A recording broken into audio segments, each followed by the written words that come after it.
With a longer, more traditional game development cycle to work on the PS5 and Xbox Series X versions of Madden 22, I was expecting a huge leap in updates, features, and changes with the game. EA Sports promised a completely revamped franchise mode, dynamic gameplay via a new momentum system called M Factors, a more customizable face of the franchise mode, halftime strategy adjustments, and the use of next-gen stats to create more realistic gameplay. Hearing these new features would have gamers believing Madden 22 is a whole new game, but the sad reality is that most of these updates are minimal and in some cases broken or non-existent as of this review, and the result is a game that is essentially a carbon copy of last year's title.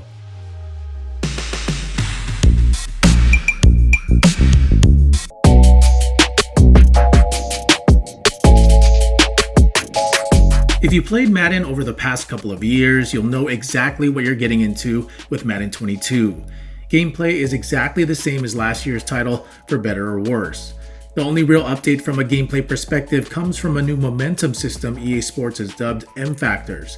Similar to the home field advantage mechanic in the NCAA series, M Factors are essentially momentum swings that occur during a course of a game, resulting in various buffs or nerfs to their respective teams. By default, the home team gets a slight momentum advantage to start, but big plays will swing the meter to one team. Now, how big of a swing is determined on how impactful a play actually is. Every team has their own unique buffs and nerfs, with each having a significant impact on the game. There are some balance issues with some of the momentum buffs, but overall M Factors is a great addition to the game. Now, other than M Factors, don't expect many other changes from a gameplay perspective. Next-gen stats is more of a marketing gimmick in my opinion than anything else. I mean, players should play like their real-life counterparts by default, with or without quote-unquote next-gen stats. Superstar X Factors return with some new abilities, canned animations make their triumphant return, controls are essentially a port from Madden 21, the AI has the occasional brain fart as usual, specifically when it comes to defensive zones, and glitches are littered throughout the game, just like last year.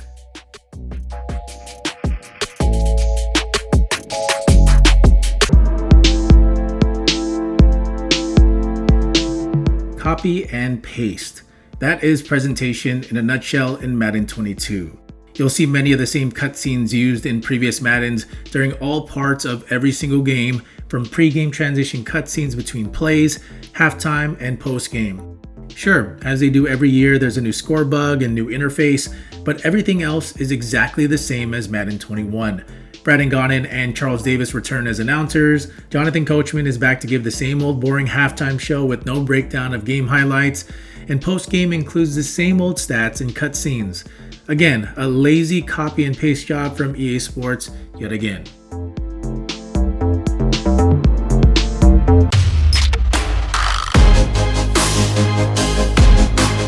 Madden 22 isn't a bad looking game at the surface.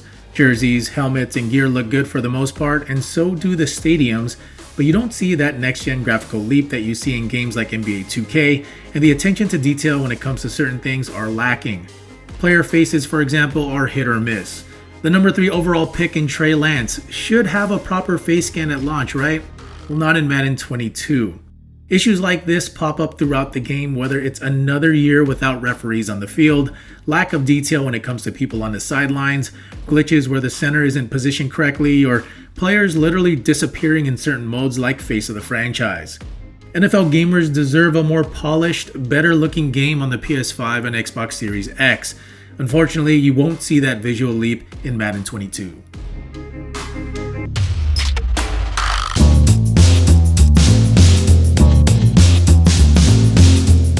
As someone who spends most of my time in franchise mode, I was super excited to try all the new changes EA Sports touted for Madden 22. After doing so, I was extremely disappointed.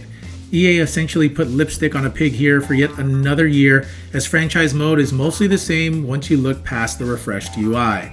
Offensive and defensive coordinators have been added to the game, but they are fictional coaches. Your coaching staff is used to upgrade your players via staff trees, in which gamers can earn staff points through achieving game day goals and using those points to buff attributes through each coach's staff trees. Team practice is more customizable this time around, as you can set practice intensity week to week and customize which players to focus on, and you can also set your weekly game plan on both sides of the ball. These are nice additions to franchise, don't get me wrong, but it's not enough. Everything else is exactly the same as previous years, including the player attribute and upgrade system. Scouting is supposed to get a huge upgrade, but this wasn't available at launch. Other modes like the Yard, Madden Ultimate Team, and Superstar KO make a return with some slight changes to each mode, but all are essentially the same familiar modes that you've played in Madden 21. Face of the franchise is back with a new, uninspiring story, but one good change is that you can now play the mode as a quarterback, running back, wide receiver, or linebacker. However, one bad change is that the first 2 chapters are a glitch fest, as you'll play alongside invisible teammates, essentially making those chapters unplayable. I'm hoping that this gets fixed, but to have such a big mode broken at launch is a joke.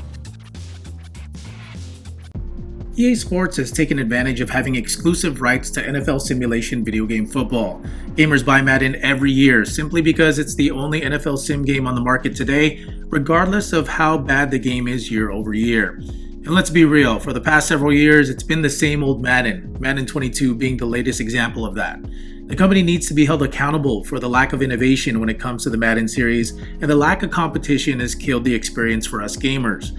EA Sports promised huge changes to franchise mode this year, and all we got was an updated UI, the addition of fictional coordinators with staff trees, and a new scouting system that isn't even available right now. Again, same old Madden. My wish is that EA would blow this game up and start from scratch, but you know and I know that that isn't happening anytime soon.